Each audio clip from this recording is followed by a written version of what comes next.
Vamos lá, para a gente poder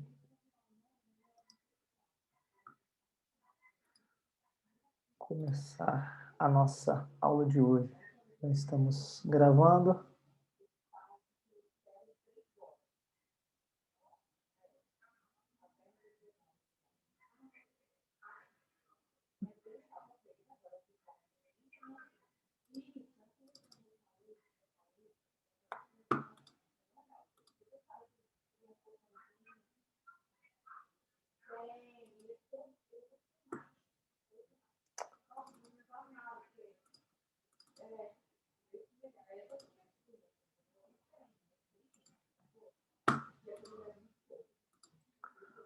Agora sim. Bom, então vamos começar a nossa aula. E a nossa aula de hoje é lidando com o assunto, né, da extensão da expiação. E este livro que a gente vai ter agora como base, né, diferentemente das outras aulas, é o livro do John Murray, porque o livro do Huckman, quanto a este assunto, ele não aborda, né? Então, é importante aqui a gente ter um livro base, e o livro do Huckman vai ser essa nossa base para a gente poder falar desse assunto tão vital aqui para a vida da igreja. E o assunto que a gente vai conversar hoje é um assunto um tanto polêmico, né? Até brinquei que era o assunto mais polêmico que a gente teria até agora, tendo em vista que este assunto ele é o mais discutido entre os reformados, assim, na forma de dizer, porque é o único ponto que a gente vê muitas pessoas que, dizendo se reformados, eu vou falar dizendo se reformados, não vou nem entrar no juízo se são ou se não são, no sentido de que há pessoas que se arrogam para si o título, mas não conseguem lidar com a questão da expiação limitada, como a gente costuma falar. E esta expiação, ou este conceito, essa discussão que a gente vai ter aqui, ela é importante por quê? Porque ela trata sobre a obra do nosso Senhor Jesus Cristo. E, de outra maneira, por assim dizer, a pergunta que a gente vai responder nessa aula, e a única pergunta que a gente vai responder nessa aula, em alguma medida, é a pergunta quanto quanto a por quem Cristo fez esta expiação. E, na verdade, é exatamente isso que o assunto trata. Por quem que Cristo morreu? Essa pergunta que a gente precisa responder. E pode parecer simples, mas vão ter aqui vários textos que a gente vai precisar abrir, então essa aula vai ser uma aula da gente olhar para as Sagradas Escrituras. Se você tá com a Bíblia aí na mão, se valha dela para você poder ir e voltar nessa dinâmica que a gente vai fazer, porque, até como a gente estava conversando aqui antes, a grande discussão aqui que a gente vai ter é de sentar, olhar para as Sagradas Escrituras, estudar com cuidado, para a gente poder ver o que as Sagradas Escrituras falam dessa pergunta e deste assunto que é tão polêmico, ao ponto de algumas pessoas, como nós vimos, se dizerem calvinistas de 4 pontos ou calvinistas moderados, respondendo que de maneira diversa aquela que nós normalmente respondemos, né? Que é a ideia de que a gente entende uma expiação mais limitada, que é aquilo que a gente vê no calvinismo de 5 pontos, né? Fazendo uma digressão aí. Mas por que esse assunto ele é tão polêmico? E por que ele separa assim um pouquinho essas opiniões? Muitos textos, eles são conhecidos nas Sagradas Escrituras, E se a gente olhar para esses textos de alguma maneira, de um modo um pouquinho mais superficial, nós corremos o risco de passar batido por esses textos e dizer o que esses textos não estão dizendo. E quando a gente olha para esses textos, eles parecem, de alguma maneira, propor até meio claramente que se a expiação de Cristo, parece propor, de alguma maneira, que a expiação de Cristo ela é ilimitada. Quer ver? Então, vamos olhar para três textos aqui em seguida, só para a gente poder ver isso. Então, olha Isaías 53, verso de número 6. Diz assim: todos nós andávamos desgarrados como ovelhas, cada um se desviava pelo caminho, mas o Senhor fez cair sobre ele a iniquidade de nós todos. Então, veja como o nosso Senhor Jesus Cristo aqui, tratado nos termos do servo sofredor, parece falar de uma expiação que recai sobre todos. Agora, olha na sequência esses dois próximos textos. Hebreus 2:9. Vemos, todavia, aquele que, por um pouco, tendo sido feito menor que os anjos, Jesus, por causa do sofrimento da morte, foi coroado de glória e honra para que, pela graça de Deus, provasse a morte por todo o homem. Novamente, nós nos deparamos com um texto que parece demonstrar para a gente, com alguma clareza, que Deus, que Cristo Jesus, fez a expiação de maneira universal por todas as pessoas. Agora, olha 1 João 2:2. Da mesma maneira, e ele é a propiciação pelos nossos pecados, e não somente pelos nossos próprios, mas ainda pelos do mundo inteiro. 1 João 2:2, inclusive, é o texto que normalmente as pessoas que creem na expiação ilimitada ou universal de alguma maneira se abraçam, porque, como a gente vai ver, é o principal texto utilizado por eles para poder lidar com este assunto. Mas, seguindo aqui, ao ver esses textos, nós poderíamos até questionar e pensar que isso está fechado, porque esses textos parecem, de alguma maneira, lidar com muita clareza sobre esses assuntos. Mas nós precisamos tomar cuidado. Por quê? Porque nós, quando olhamos para esses textos e tentamos fazer esta doutrina, olhando apenas para estes textos sacados do seu contexto, ou lidando meramente com termos como, por exemplo, todos, mundo, nós corremos o sério risco de falarmos aquilo que as Sagradas Escrituras não estão falando quando a gente olha para o contexto e quando a gente analisa esses termos com mais cuidado. Então, é sempre um perigo, meus irmãos, sempre um perigo quando nós pescamos ali o texto sem olhar para o contexto dele, e é um perigo também quando nós tentamos fazer aquela exegese de termos, né, de palavras, onde nós olhamos só para a palavra e queremos tirar ali muitos significados das várias possibilidades que se pode ter. Então, precisamos tomar cuidado com isso. E só para a gente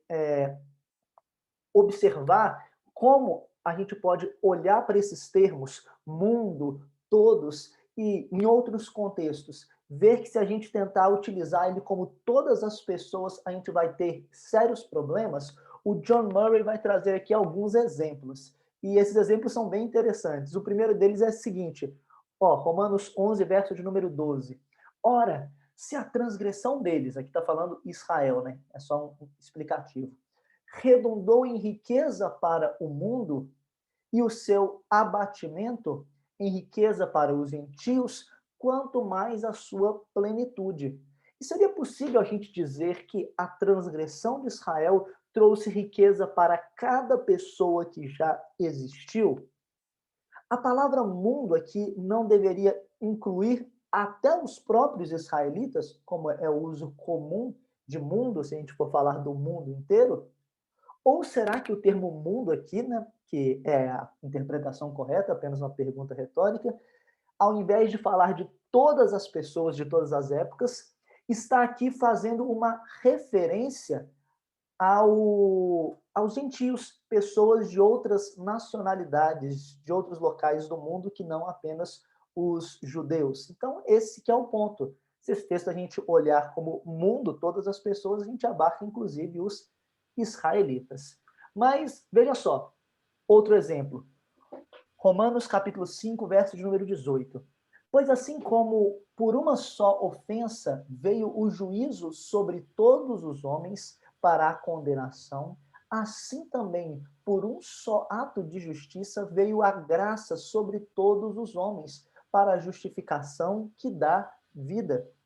Seria possível a gente dizer que cada pessoa do mundo recebeu a justificação de Cristo Jesus? Se a gente for crer dessa forma, a gente não está só falando da expiação de Cristo que atinge todas as pessoas. A gente está falando de um universalismo, de uma crença de que todas as pessoas, de alguma maneira, elas serão salvas, porque justificação, né, é Cristo, é Deus decretar justo, receber os méritos de Cristo Jesus. Então não é possível a gente olhar para esse texto e querer dizer que Paulo está negando a sua teologia e falando assim, ó, todas as pessoas foram justificadas, mas é assim que a gente deve interpretar, se a gente utilizar os termos sempre dessa forma, tudo, todos, mundo, como a gente deu exemplo. E aqui vem mais um exemplo, ok? Todas as coisas me são lícitas. 1 Coríntios 6, 12 e 10, 23. A gente vê as pessoas usando esse texto para falar aquilo que ele de fato não fala, né? Mas será que Paulo ele está falando que nós podemos fazer qualquer coisa que nós quisermos, quando ele diz que todas as coisas são lícitas? Será que ele está querendo dizer que é lícito a gente transgredir a lei de Deus? Ó, isso é lícito, você pode fazer isso daí. Não é esse sentido que é dado ali. O que Paulo está falando é o termo todas, ele é limitado pelo contexto ali da sua discussão. Ó, aquilo que eu estou colocando aqui é lícito para vocês. Então, vocês têm que tomar cuidado se isso convém ou se isso não convém. Mas Paulo não está arrogando de maneira nenhuma que você pode fazer qualquer coisa. Então, a gente precisa tomar cuidado com o uso desses termos. Então, veja como esses exemplos que a gente deu aqui já nos mostram como é problemático a gente querer interpretar o texto olhando para todos, olhando para o mundo, olhando só para os termos, sem olhar para o contexto daquilo que está sendo dito. Então, a gente precisa ser muito cuidadoso na nossa interpretação para que a gente não caia em erros que são erros que tiram o ensino verdadeiro das Escrituras, e como a gente vai ver em seguida, qualquer ponto doutrinário que nós enfatizarmos de maneira errada, que nós compreendermos de maneira errada, vai desaguar, vai mostrar, vai redundar em uma prática errada.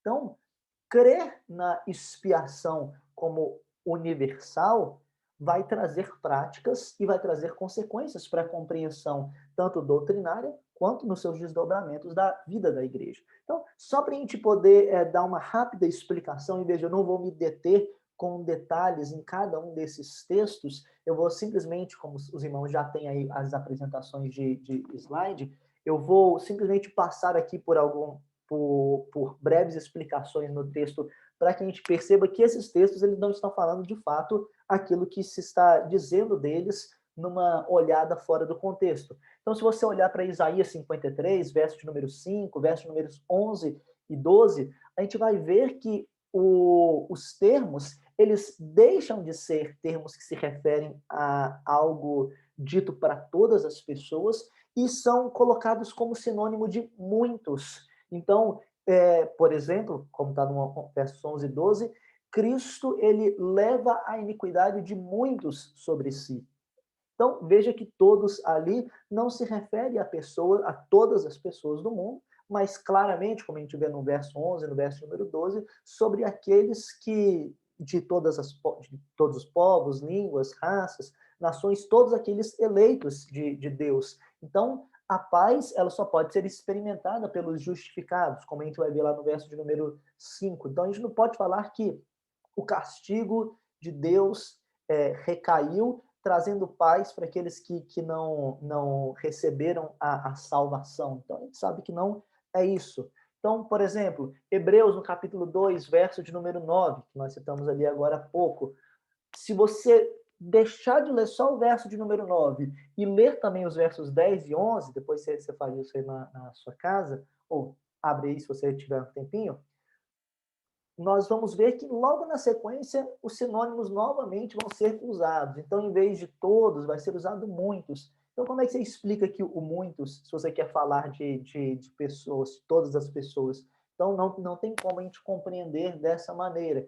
E o texto de 1 João, novamente eu digo, não vou gastar muito tempo trazendo respostas para esse texto, porque mais importante do que a gente tentar analisar texto por texto desses que a gente pode tirar o contexto ali com mais facilidade, é a gente olhar para as provas escriturísticas, para as provas da palavra de Deus, naquilo que tange a extensão da expiação, no sentido de ser limitada. Mas 1 João 2:2, que a gente leu, há vários argumentos que a gente pode levantar, mas basta dizer que, primeiro, o contexto ele vai narrar sobre santificação.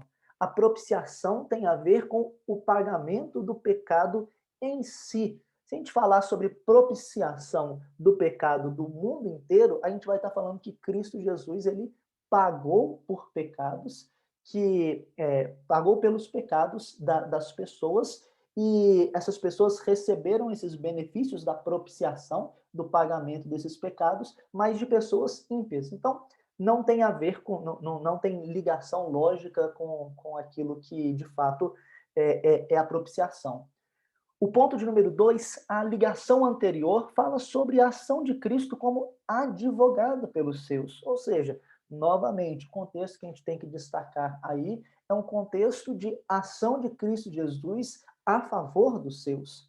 Um terceiro ponto que é muito importante para a gente entender como fala sobre os pecados do mundo inteiro, é a gente lembrar que o apóstolo João era um apóstolo aos judeus. Se você for lá em Gálatas, capítulo 2, verso número 9, você vai ver que Paulo e Silas, Paulo e Barnabé, eles vão conversar com aqueles que eram tidos os pilares, que eram os apóstolos, tá Pedro, tá João, se eu não me engano, o outro que está lá é Tiago, que é listado.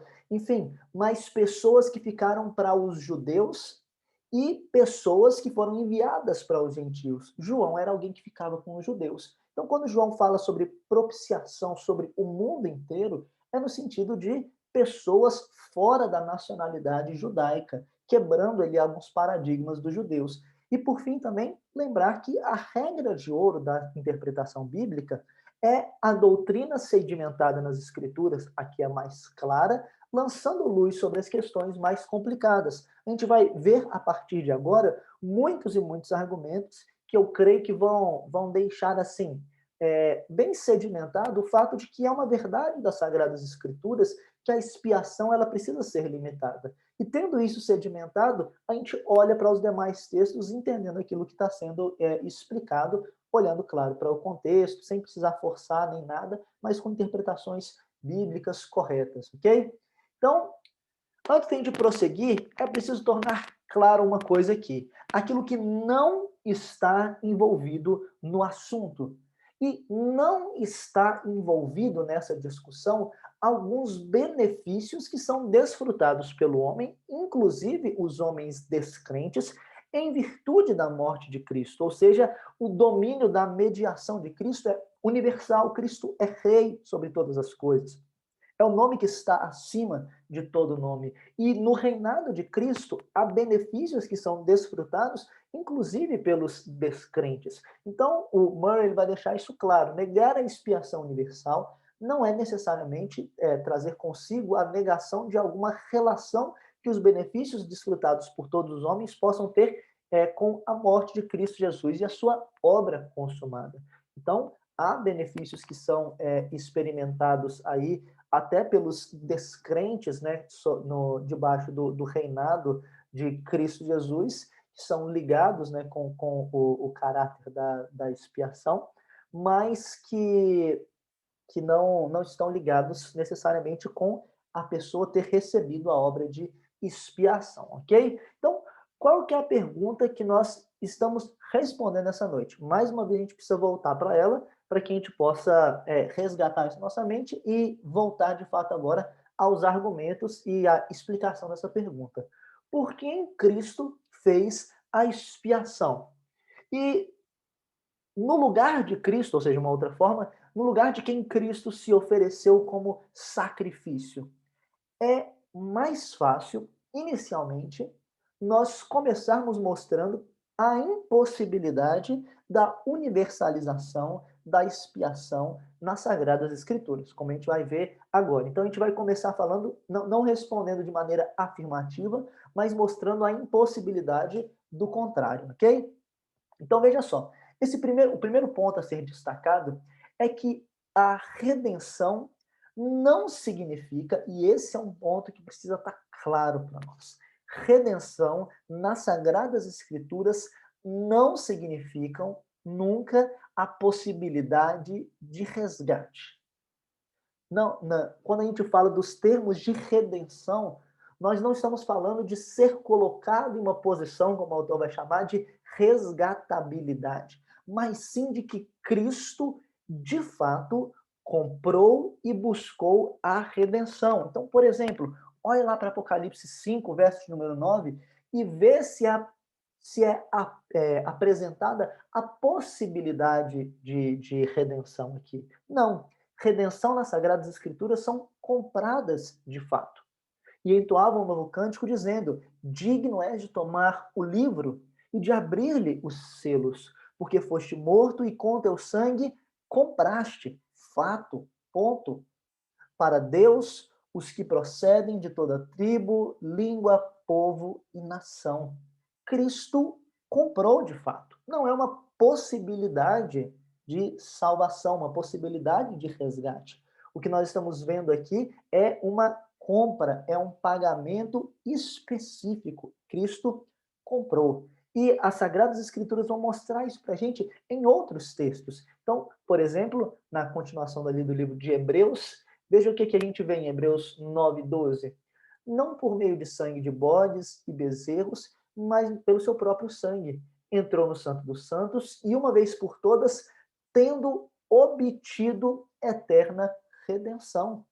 Mais uma vez, não é apresentado aqui nada no sentido de possibilidade, mas nos é apresentado como um fato. Cristo obteve. Hebreus 1:3. Ele que é o resplendor da glória e a expressão exata do seu ser, sustentando todas as coisas pela palavra do seu poder, depois de ter feito, fato, a purificação dos pecados. Cristo não fez uma possibilidade de purificação. Cristo, ele fez a purificação de pecados de fato. Ele assentou-se depois disso à direita da majestade nas alturas. Cristo, meu querido, não veio para fazer Deus reconciliável. Cristo veio para reconciliar. Ele reconciliou Deus conosco. E ponto. E fato. É isso que Cristo fez. Não possibilidade, mas certeza. Esses são os termos das Sagradas Escrituras quando nós estamos falando sobre redenção. E aqui é algo que precisa estar latejando aqui na nossa mente e no nosso coração. Por quê? Porque a compreensão errada deste aspecto doutrinário do fato de que Cristo realmente pagou e comprou e fez e não simplesmente abriu uma possibilidade, mas abriu um caminho que seria de fato trilhado. Se a gente perder isso de vista, a gente diminui a qualidade da expiação de Cristo. Ou seja, nós vamos diminuir a compreensão da ação de Cristo em de fato fazer, de promover. E isso tem desdobramentos para a vida da igreja. Por exemplo, no que tange às missões. A gente vai ver um outro exemplo sobre isso também mais à frente. Nós não evangelizamos, ou quando nós evangelizamos, nós não deveríamos simplesmente apontar a possibilidade de salvação em Cristo Jesus. Os eleitos não serão possivelmente salvos. A salvação, de fato, foi comprada por os eleitos. Aqueles que Cristo comprou, eles não vão se perder. Nós não podemos evangelizar, e veja, a gente vai cuidar de um erro lá na frente, só vou adiantar aqui o tema, sobre se este tema, ele diminui a necessidade da obra, das missões, da pregação do evangelho. A gente vai ver que não. Mas quando a gente está evangelizando, nós não estamos lidando com possibilidade de redenção. Possibilidade é o aspecto, no máximo, humano. Ó. Eu vou falar para a pessoa e talvez ele seja um eleito ou não, porque eu não sei. Mas o poder do evangelho não é uma possibilidade. O poder do evangelho é salvação para todo aquele que crê. Ou seja, aqueles que de fato crerão, eles serão resgatados por Deus e nós não estamos lidando com possibilidade. É aquilo que a gente vê em João, capítulo de número 6, verso de número 38 e 39. Porque eu desci do céu não para fazer a minha própria vontade, e sim a vontade daquele que me enviou. E a vontade de quem me enviou é esta: que nenhum eu perca de todos os que me deu. Pelo contrário, eu o ressuscitarei no último dia. Então, esses textos ou temas como esse vão fazer diferença em outros aspectos, né, daquilo que nós costumamos chamar de tulip, né? Nós vamos ver que Deus ele vai fazer perseverar os seus, né, de maneira final, ele vai ressuscitar. Mas isso é por quê? Porque desde o início ele já havia escolhido e dirigido, como a gente está vendo e vai ver mais para frente, aqueles que de fato experimentariam a salvação em Cristo Jesus. Então, Cristo não perde nenhum daqueles que foram dados pelo Pai. E esta é a vontade de quem o enviou. A vontade de Deus é essa, de que todos aqueles que foram separados recebam a salvação. E Cristo não é um pastor incompetente ao ponto de perder aqueles que foi dado. Pelo contrário, aqueles que estão na mão dele, ninguém arrebata. Ok? O segundo ponto que complementa o primeiro, então a gente vai ver que os dois próximos pontos eles conversam um pouquinho com aquilo que a gente acabou de ver e que precisa ser destacado, independentemente das discussões, é porque muitas pessoas vão olhar para o termo e vão falar meio assim, bom, expiação limitada é um termo esquisito. Parece que a expiação de Cristo ela não é forte, não é vigorosa como de fato deve ser. Parece que você está falando que a expiação de Cristo ela foi menor, ela foi pequena. Mas veja, aqui nós estamos falando só como extensão. O fato é que nós não podemos defender o contrário, que seria uma expiação ilimitada. Isso não é uma possibilidade de ser defendida, ou seja, uma extensão total. Porque é o inverso daquilo que a gente está falando. Ainda que se queira atacar o termo expiação limitada, é a expiação ilimitada que diminui a eficácia da ação, da obra de Cristo Jesus. A expiação limitada fala, não, a obra de Cristo Jesus, a eficácia dela é total. Cristo não perde ninguém. Cristo não perde ninguém. Esse que é o ponto. Então, a expiação ilimitada é ela que, de fato, que vai diminuir a eficácia.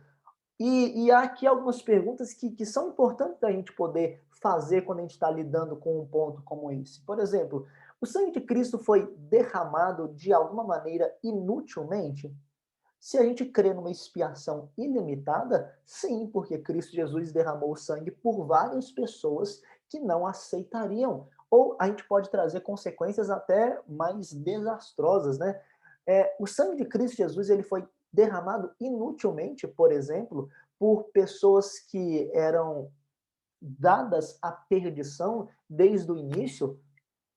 Por exemplo, Judas, por exemplo, o anticristo, que se a gente for entender lá numa figura humana, essas pessoas estavam debaixo da expiação de Cristo. Então é muito esquisito a gente poder tentar responder essas perguntas de maneira afirmativa e não olhando para aquilo que a gente já viu nos outros pontos até agora no que tange a salvação, né? Então é muito esquisito que a gente tenha que, por exemplo, tentar defender, como alguns irmãos nossos, deste chamado calvinismo moderado, calvinismo de 4 pontos, a gente tentar defender coisas que não compactuam bem com os demais pontos. Então, todos os pontos aqui do calvinismo, eles estão muito bem amarrados nisso daqui. Então, amarrados nessa compreensão da soberania de Deus, de salvar, de eleger quem Ele quer, e inclusive na ação da expiação, ok? Então, um terceiro ponto, ainda ligado ao primeiro, é que afirma-se que a defesa da expiação limitada ela é inconsistente quando a gente fala sobre a oferta gratuita do Evangelho, aquilo que a gente já lançou de alguma maneira no ponto anterior. E é óbvio que falar que a compreensão de calvinista da expiação limitada nos faz diminuir a pregação do Evangelho. É interessante que o John Murray ele vai defender exatamente o contrário. E ele vai dizer o seguinte: a verdade é que apenas sobre o fundamento dessa doutrina que se pode ter uma livre e plena oferta de Cristo ao homem perdido. O que é oferecido ao homem no Evangelho não é a possibilidade de salvação, mas a salvação, como a gente viu de fato. Então, quando nós oferecemos uma possibilidade para o ser humano, nós estamos diminuindo aquilo que de fato as Sagradas Escrituras falam e nós não estamos pregando aquilo que de fato, ou fazendo jus àquilo que de fato é o Evangelho. O Evangelho, ele é poderoso para a salvação. O Evangelho, ele é uma compra garantida de Cristo Jesus. Pelo contrário, então, a oferta gratuita do Evangelho, ela precisa ser feita porque nós não sabemos, como Deus sabe, quem são os eleitos. E Deus nos chamou como igreja para poder fazer esta oferta. Então, calvinistas que compreendem que há uma promessa de Deus, que os eleitos eles vão ser alcançados e que não depende da nossa capacidade, mas Deus está guiando soberanamente a igreja e que o evangelho não é uma oferta de possibilidade, mas uma certeza de salvação para todos aqueles que foram direcionados para a vida, nós estamos aí com um impulso total para o evangelho. E veja, é sempre uma crítica que é levantada, e se nós olhamos para a história, é uma crítica injusta. Então, a gente não vai tirar para poder conversar sobre estes assuntos aqui, agora, mas talvez em algum momento aí para frente a gente converse um pouquinho sobre as histórias das missões, para ver como, de fato, aquilo que foi feito pelos reformadores, principalmente naquilo que se tange não só os protestantes luteranos, mas os protestantes reformados, que são historicamente conhecidos como calvinistas, né? Então a gente vai ver que há muita história de missão feita por aí que não compreende, que não abarca essa ideia, ok? Contudo, você pode olhar para tudo aquilo que nós estamos falando até agora e perguntar o seguinte: mas será que, ok, você só está falando da impossibilidade do contrário? Não há evidências bíblicas mais claras para mostrar que, de fato, a expiação ela é limitada, ou seja, com uma extensão definitiva? Uma explicação talvez um pouquinho melhor daquilo que, de fato, é a expiação limitada? E, meus queridos, assim, há muitos argumentos, e aqui eu chamo argumentos como textos bíblicos que vão comprovar isso, e nós vamos trazer alguns desses argumentos, desses textos bíblicos, que os irmãos vão perceber que na sua solidez, que vão perceber a solidez desses argumentos, mostrando como que, de fato, se a gente fugir disso daqui que a gente está falando, os textos eles não têm um sentido claro, a gente está retirando, de fato, o sentido que é o sentido deles. Então, por exemplo, Romanos, no capítulo 8, versos 29 a 35, eu cortei o finalzinho de um e o inicinho de outro, e os irmãos vão entender aqui conosco. Agora, olha, acompanha a leitura desse texto. Porquanto, aos que de antemão conheceu, também os predestinou para serem conformes à imagem do seu filho, a fim de que ele seja o primogênito entre muitos irmãos. E aos que predestinou, a esses também chamou, e aos que chamou, a esses também justificou, e aos que justificou, esses também glorificou. Que diremos, pois, à vista destas coisas? Se Deus é por nós, quem será contra nós? Aquele que não poupou o seu próprio filho, antes por todos nós o entregou, porventura não nos dará graciosamente com ele todas as coisas? Quem tentará acusação contra os eleitos de Deus? É ele quem os justifica. Quem os condenará? É Cristo Jesus quem morreu, ou antes, quem ressuscitou, o qual está à direita de Deus e também intercede por nós. Quem nos separará do amor de Cristo? Será tribulação, angústia, ou perseguição, ou fome, ou nudez, ou perigo, ou espadas? Então, veja, a pergunta que a gente precisa fazer quando a gente olha para esse texto é: quem é nós, ou quem é todos nós, por assim dizer? Se Deus é por nós, quem será contra nós? Aquele que não poupou o seu próprio filho, antes por todos nós o entregou. Se a gente olhar de maneira rápida, talvez a gente possa querer trazer esse texto e falar, olha, expiação por todos, né? Então, não faz sentido à luz desse texto. Por quê? Porque, primeiro, nós aqui, e foi por isso que eu quis trazer desde o verso de número 29, sem o corte que a gente costuma fazer aqui no que diremos, pois, à vista dessas coisas, se Deus é por nós, quem será contra nós? É para a gente olhar que a gente está falando daqueles que Deus de antemão conheceu, de antemão amou, e por isso predestinou para serem conformes à imagem do seu filho, a fim de que ele fosse o primogênito de muitos irmãos. E a gente vê a corrente dourada, que a gente já falou na hora dos salutos, predestinou, chamou, justificou, glorificou. Então, são esses que são o nós aqui.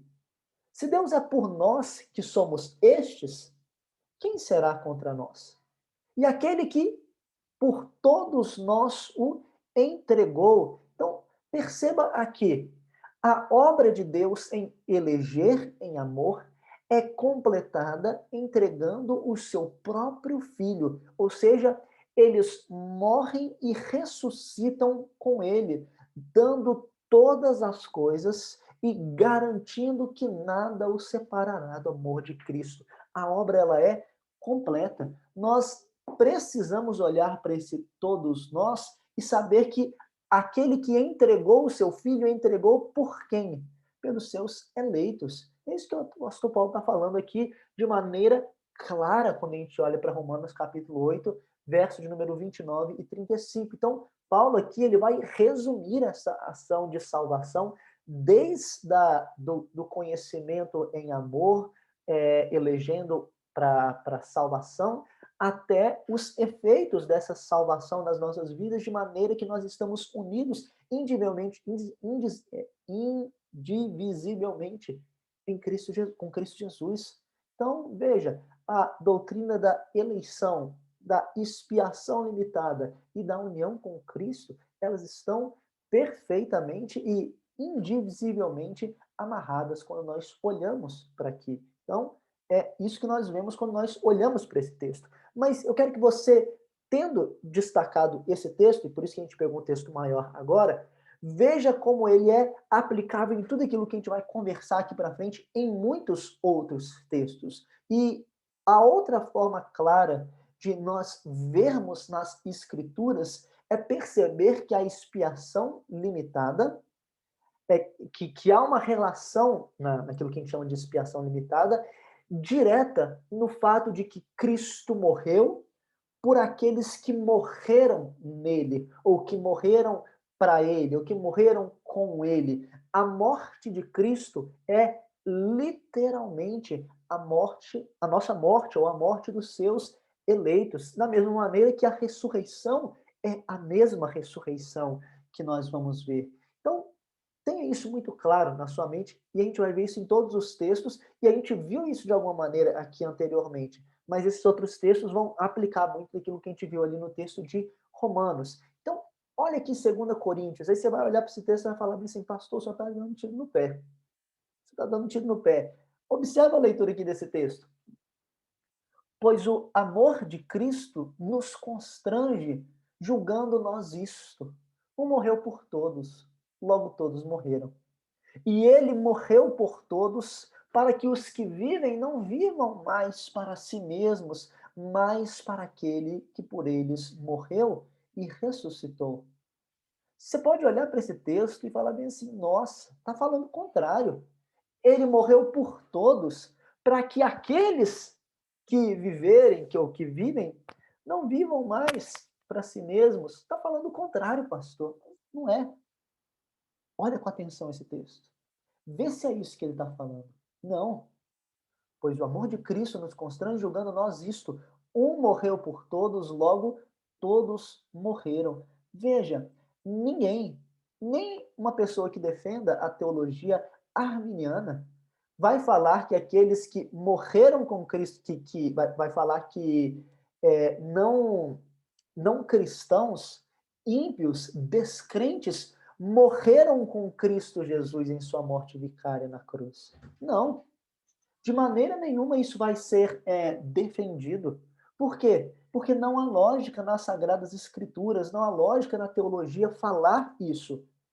Cristo morreu, logo todos morreram. Todos quem? A sequência do texto vai morrer. Cristo morreu por todos, como a gente já viu aqui anteriormente, para que esses todos que receberam a sua morte vivam não mais para si mesmos, mas para aquele que por eles morreu e ressuscitou. Deu para pegar? Ou seja, Cristo morreu por todos. Logo, todos aqueles que são de Cristo morreram com ele. É essa a consequência que precisa ser dada, porque não existe desdobramento de santificação, como a gente vê na sequência, na vida dos ímpios. E não tem como a gente afirmar que ímpios morreram com Cristo Jesus e ressuscitaram com ele. É uma loucura falar isso à luz das Sagradas Escrituras. Então, esse texto impossibilita, de fato, que a gente compreenda a utilização do morreu por todos desta maneira. Então, ele diz exatamente o contrário, ok? Então, veja como esta verdade ela vai ser dita em vários outros textos. Vamos voltar para Romanos, e Romanos é o texto que fala aí por excelência dos aspectos da salvação, e é por isso que a gente já leu tantas vezes. Mas veja o que está dizendo aqui. Ora, se já morremos com Cristo, cremos que também com ele viveremos. Sabedores de que, havendo Cristo ressuscitado dentre os mortos, já não morre. A morte já não tem domínio sobre ele, pois quanto a ter morrido de uma vez para sempre, morreu para o pecado. Mas quanto a viver, vive para Deus. Presta atenção agora. Assim também vós considerai-vos mortos para o pecado, mas vivos para Deus em Cristo Jesus. A morte de Cristo Jesus, apresentada no verso 8, no final do verso de número 9, aqui ela é dada, ela é transmitida como a morte que foi feita para os filhos de Deus que morrem com ele para o pecado e vivem em Cristo Jesus uma nova vida. Essa é a relação de salvação nas Sagradas Escrituras. É isso que nós vemos. A lógica de que aqueles que experimentaram a morte de Cristo, com Cristo, e todos aqueles que experimentaram a morte, experimentaram a vida com ele. Então, a morte de Cristo é sempre relacionada com a lógica de dar a sua morte àqueles que de fato vão também receber a ressurreição. Veja na sequência aqui mais um texto que vai mostrar isso para a gente, agora no livro de Colossenses. Porque morrestes e a vossa vida está oculta com Cristo em Deus. Ou seja, mais uma vez, falando do quê? Falando desse aspecto da morte, mas a morte se desdobrando em vida, e uma vida que aqui está oculta com Deus. Morte em Cristo, a morte de Cristo Jesus, ela é sempre ligada à nossa morte, de maneira que a vida que nós temos também é ligada à ressurreição de Cristo Jesus. E veja, deixar de compreender isso ou deixar de compreender essa relação direta é inaceitável. É inaceitável porque os textos mostram isso com muita clareza. E não só pegando, vamos dizer isso aí, de maneira salpicada, mas os contextos eles estão mostrando para nós, e essa é a lógica da teologia paulina. Morte de Cristo Jesus é a morte dos seus eleitos. A vida de Cristo Jesus, ou a ressurreição de Cristo Jesus, é a ressurreição dos seus eleitos para uma nova vida. Há sempre a ligação do efeito da morte com o efeito da vida. As duas coisas, elas caminham juntas e as duas coisas, elas precisam caminhar juntas. Se nós não olharmos, se nós não percebermos essa ligação aqui que nós vemos desde aquilo de Romanos, capítulo 8, 29, que a gente mostrou aqui, da ação de Deus em escolher e eleger, nós perdemos, de fato, essa lógica que Paulo está mostrando da morte de Cristo Jesus. Uma relação direta no fato de que aqueles que experimentaram com Cristo a morte, experimentam com ele a vida. Então, esta compreensão, ela vai ter muita aplicação quando nós olhamos para os desdobramentos da santidade. E veja, deixar de compreender isso é deixar de compreender a importância da santificação na nossa vida. Quando Cristo Jesus morre, ele morre para que ele pudesse comprar de fato uma nova humanidade nele. Ele é o primeiro de muitos irmãos que morreram para o pecado e ressuscitaram para a vida, para uma nova realidade. As coisas estão necessariamente ligadas. E as Sagradas Escrituras estão ligando esses dois pontos, e isso faz toda a diferença na nossa compreensão da maneira santa como nós devemos viver.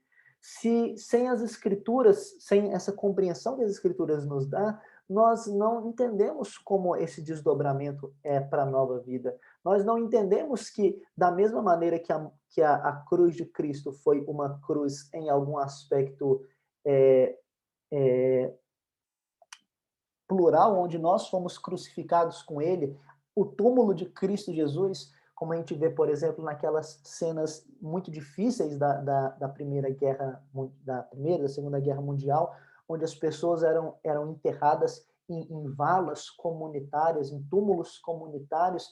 O túmulo de Cristo Jesus, em alguma medida, foi aquilo ali. Quando Cristo Jesus foi posto no túmulo, nós literalmente, aqueles eleitos, foram ali postos com ele no túmulo também. E não só o túmulo de Cristo Jesus foi um túmulo comunitário, mas a vida de Cristo Jesus, a ressurreição de Cristo Jesus, tem o seu aspecto comunitário. Quando Cristo Jesus põe o pé para fora daquele túmulo, quando a pedra é removida, nós colocamos o pé para fora ali com Cristo Jesus. E veja, não é figurativamente, é literalmente. Literalmente nós morremos com Cristo Jesus e literalmente nós somos ressuscitados com Cristo. Esses não são aspectos figurados para uma possibilidade de nova vida. Isso é certeza de uma nova existência. É por isso que a santificação precisa ser uma certeza, precisa ser um desdobramento completo e certo em nossas vidas. O Murray ele vai terminar o capítulo dele quando ele fala sobre este assunto, dizendo de maneira muito interessante. Eu gostaria que vocês acompanhem comigo só para poder terminar aqui nossa aula. Quando se examinam as Escrituras, descobre-se que a glória da cruz de Cristo está presa à efetividade de sua consumação.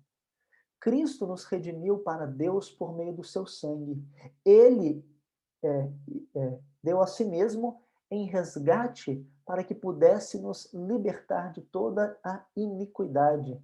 Então, a expiação é substituição eficaz. Então, em outras palavras, a morte de Cristo Jesus é literalmente uma substituição para os seus eleitos experimentarem a vida, e vida em abundância. Amém? Que Deus nos dê graça de podermos experimentar da maneira como devemos esta vida. Deixa eu só